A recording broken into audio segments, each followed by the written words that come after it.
Hi friends, welcome to మన Bommarillu. Upcoming రివ్యూలోకి వెళ్ళిపోదాం. ఆనంద భైరవి శరణ్య ఏ నిజం చెప్పకపోవడంతో నేనే ఆ నిజాన్ని తెలుసుకోవాలి అని దర్శన్ శరణ్య స్టే చేసిన రిసార్ట్కి వెళ్తారు. రిసార్ట్ మేనేజర్తో, మేనేజర్ నాకు ఈ రిసార్ట్లో ఒక ఇన్ఫర్మేషన్ కావాలి అని అడుగుతారు ఆనంద భైరవి. మేడం, మేము చాలా ప్రెస్టీజియస్ రిసార్ట్ కలిగిన వాళ్ళం, అలాంటిది మీరు వచ్చి అడిగితే ఇన్ఫర్మేషన్ మేము ఎందుకు ఇస్తాం మేడం, అసలు ఎవరు మీరు అని అడుగుతారు ఆ హోటల్ మేనేజర్. నేను ఆనంద భైరవి, రాజకోటి గ్రూప్ ఆఫ్ ఇండస్ట్రీస్కి చైర్మన్ అని అంటారు. హో మేడం, మీరా? సారీ మేడం, తెలియక ఏదో మాట్లాడేశాను. రండి మేడం, మీకు ఏ ఇన్ఫర్మేషన్ కావాలి అని అడుగుతారు. ఒక 3 days బ్యాక్ శరణ్య, దర్శన్ పేరుపై రూమ్ బుక్ అయిందేమో చూడండి. వాళ్ళు ఎన్ని రోజులు ఇక్కడ స్టే చేశారు, ఎంతసేపు ఇక్కడ ఎక్కడ ఉన్నారు, ఇక్కడున్న సీసీటీవీ ఫుటేజ్ అవన్నీ నాకు యాక్సెస్లోకి రావాలి అని అంటారు ఆనంద భైరవి. ఇంకా manager, madam we're sorry to say this, ఇక్కడ సీసీటీవీ ఫుటేజ్ ఏమీ లేవు మేడం, అన్నీ ఒక 1 month బ్యాకే కరప్ట్ అయిపోయాయి, మేము దాన్ని మళ్ళీ రిపేర్ చేయించలేదు, సో సీసీటీవీ ఇక్కడ యాక్సెస్లో లేదు మేడం అని అంటారు.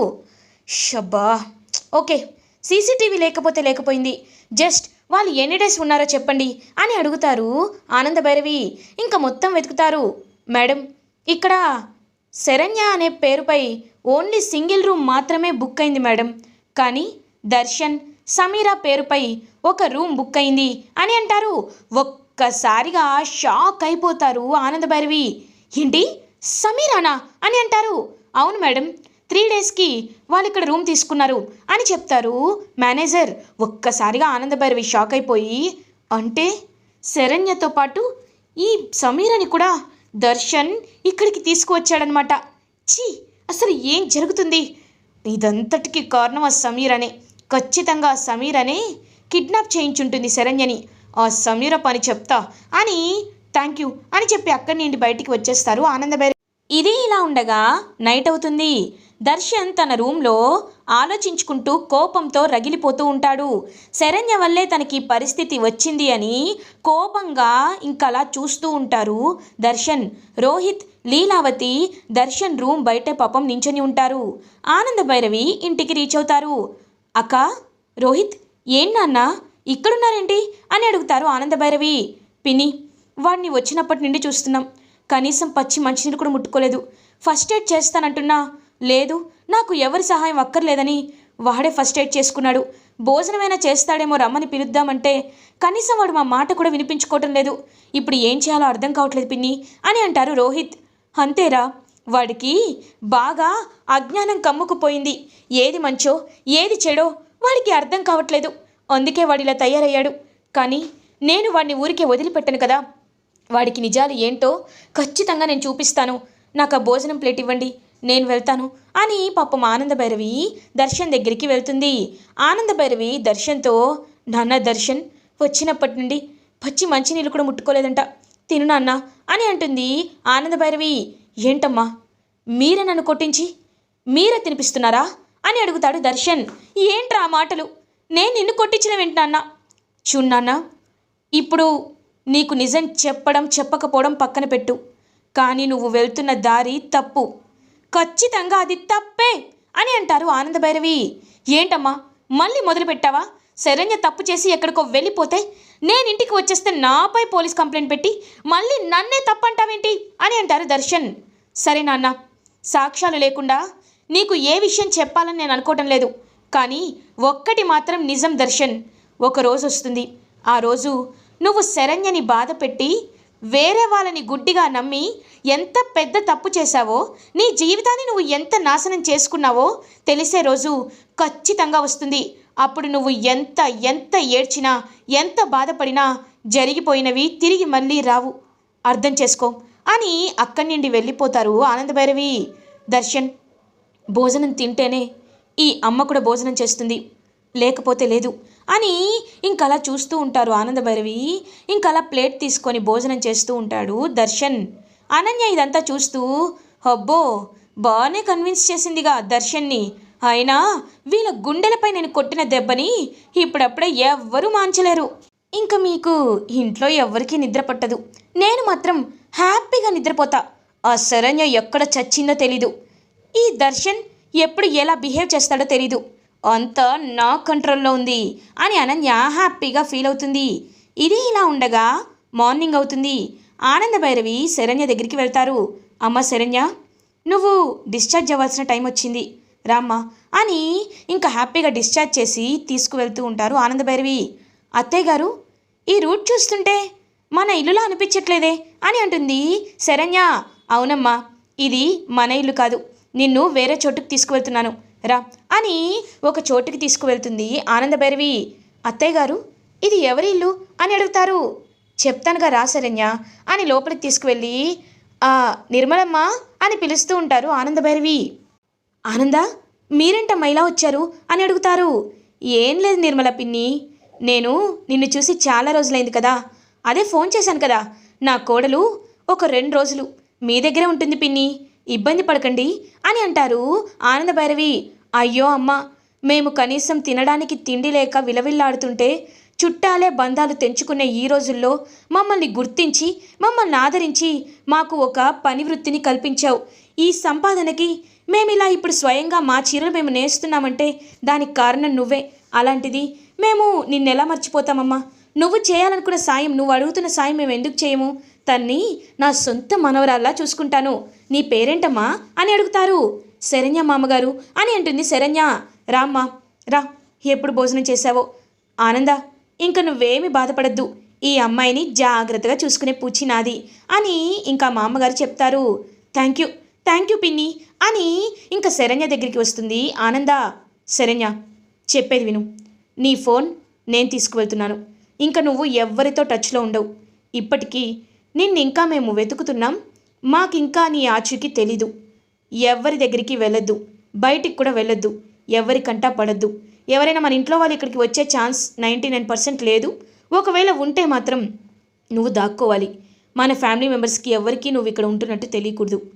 నేను వెళ్ళి అసలు నీకు ఇలా జరగడానికి కారణం ఎవరో వాళ్ళ అంతు తేల్చి వస్తా అని చెప్పి ఇంకలా అక్కడి నుండి వెళ్ళిపోతారు ఆనంద భైరవి. ఆనంద భైరవి ఇంటికి రీచ్ అవుతారు. అక్క అక్క అని పిలుస్తూ ఉంటారు. ఆనంద, తెలిసిందా? శరణ్య ఆచూక్యం ఏమైనా తెలిసిందా అని అడుగుతారు లీలావతి. ఇంకా వీళ్ళందరూ కూడా అడుగుతూ ఉంటారు అనమాట. రోహిత్, కోటేశ్వరరావు వీళ్ళందరూ కూడా అడుగుతూ ఉంటారు. అప్పుడే ఇంకా అనన్య అలా చూస్తూ ఉంటుంది. శరణ్య ఆచూకీ తెలిసే టైం వచ్చిందక్క.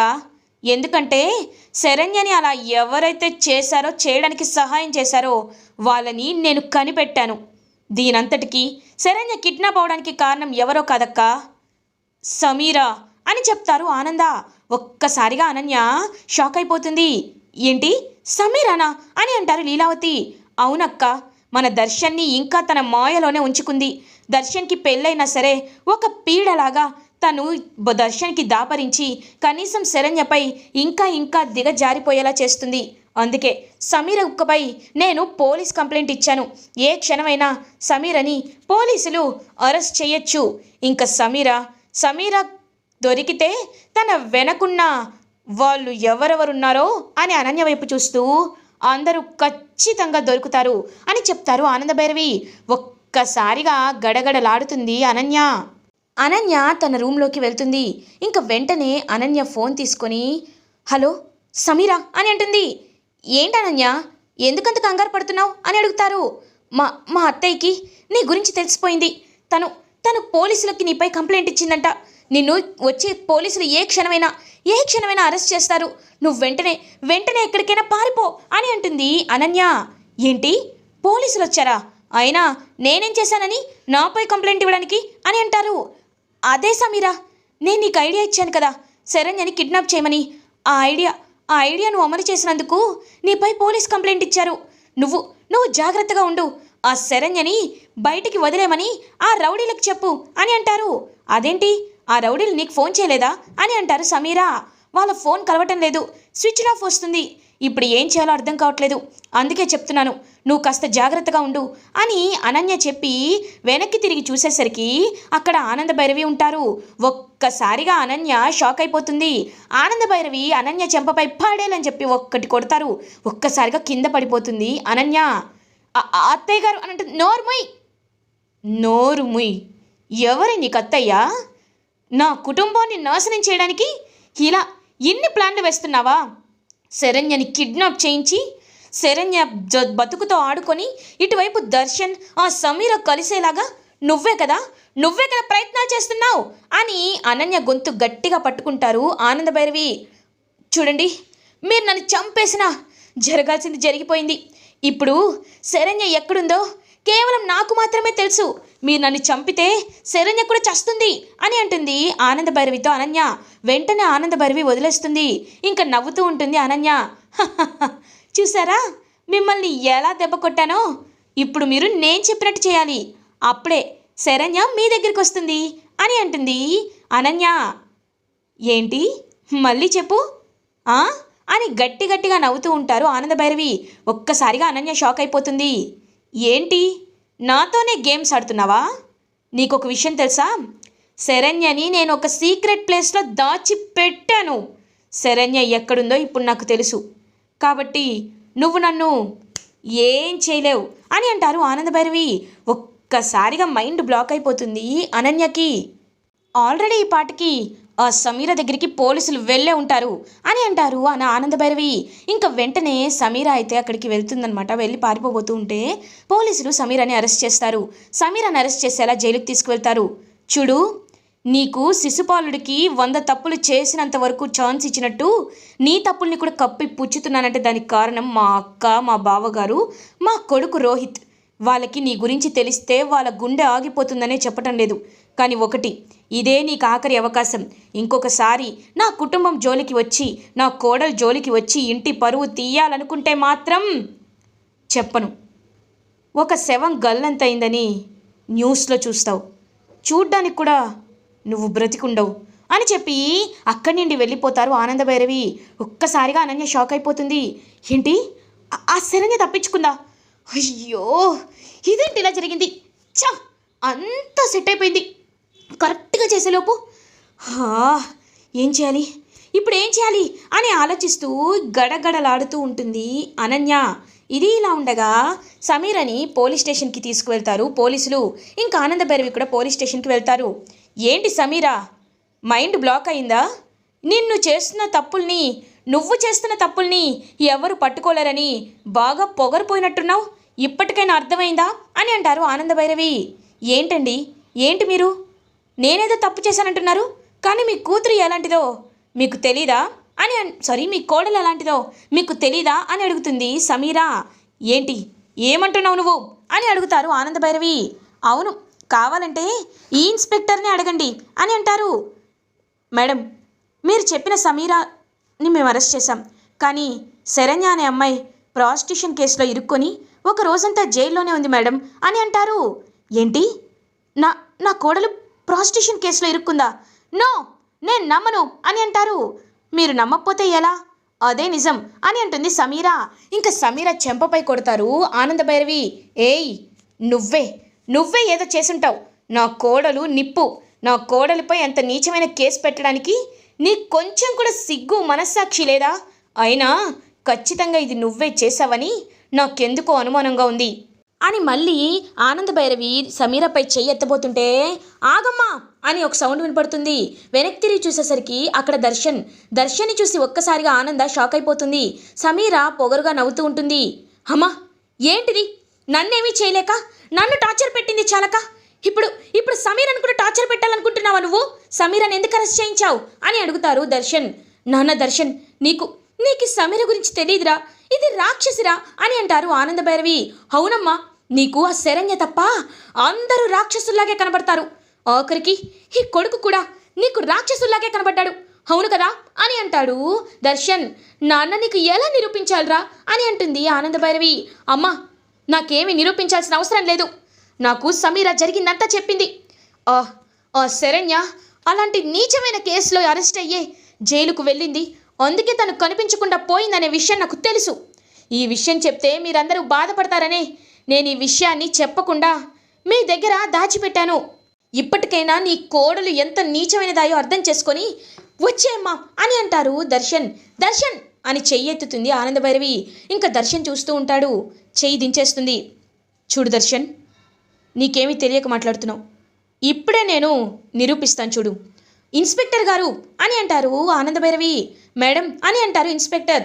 చెప్పండి ఇన్స్పెక్టర్ గారు, ఆ రోజు రిసార్ట్లో ఈ రూమ్ నంబర్లోనే ప్రాస్టిట్యూషన్ జరుగుతుందని మీకు ఫోన్ కాల్ వచ్చిందని చెప్పారు. ఆ ఫోన్ ఎవరు చేశారు? అండ్ ఆ రోజు రూమ్లో ఉన్న ఇంకొక ఆవిడ సుజాత ఎక్కడికి వెళ్ళిందో మీరు ఎంక్వైరీ చేశారా అని అడుగుతారు. మేడం అంటే ఆ రోజు ఒక లేడీ మాకు కాల్ చేశారండి, ఆవిడ నంబర్ అని చెప్పి ఇంకా ఇచ్చి తను ఫోన్ చేసే లోపు సమీర ఫోన్ రింగ్ అవుతూ ఉంటుంది. ఒక్కసారిగా దర్శన్ షాక్ అయిపోతాడు. అది మాత్రమే కాదు, హే సుజాత అని పిలుస్తారు ఆనందభైరవి. ఇంక సుజాత వస్తుంది. అమ్మా అని అంటుంది. చెప్పవే, ఆ రోజే నిజం జరిగిందో చెప్పు అని గట్టిగా అరుస్తారు. అమ్మా నన్ను క్షమించండి అమ్మా. బాబు ఆ రోజు ఇదిగో ఈవిడే నాకు డబ్బులు ఇచ్చి తను చెప్పింది చేయమంది. శరణ్య అమ్మని నేనే రూమ్లోకి తీసుకువెళ్ళి ఆల్రెడీ ఆ లోపల ఒకడు ఉన్నాడని తెలిసి కూడా నేను బయటకు వచ్చేసాను. తర్వాత ఆ అమ్మాయి పాపం ప్రాస్టిట్యూషన్ కేసులో ఇరుక్కుంది అని సుజాత కూడా నిజం చెప్తుంది. ఒక్కసారిగా అది విని షాక్ అయిపోతాడు దర్శన్. దర్శన్ అది కాదు అని అంటుంది సమీర. ఆపో, ఇంకొక్క మాట కూడా మాట్లాడద్దు. నా వెనకాల ఇంత చేసి మా కుటుంబం పరువు తీయాలని చూస్తావా? నువ్వు మనిషివే కాదు అని అంటారు దర్శన్. ఒక్కసారిగా కుప్పకూలిపోతుంది సమీర. ఇంకా వెంటనే దర్శన్, నిన్ను నమ్మి ఇన్ని రోజులు నేను ఎంత మాయలో బ్రతికానో నాకే అర్థమైంది. అన్యం పుణ్యం తెలియని శరణ్యపై ఇంత నిందలు వేశావే, నువ్వు అసలు ఆడదానివేనా? శరణ్య ఇన్ని రోజులు తప్పు చేసింది అనుకున్నాను, కానీ తప్పు చేసింది నేను. నిన్ను ప్రేమించి నేను తప్పు చేశాను అని గట్టిగా అరుస్తారు సమీరపై దర్శన్. ఇంకా ఆనందభైరవి చాలా హ్యాపీగా ఫీల్ అవుతారు. ఇలా ఎపిసోడ్ ఎండ్ అవుతుంది. ఫర్దర్ ఎపిసోడ్ రివ్యూస్ ముందుగా మీకు కావాలి అనుకుంటే మా ఛానల్ని సబ్స్క్రైబ్ చేసుకోండి. Thanks for watching.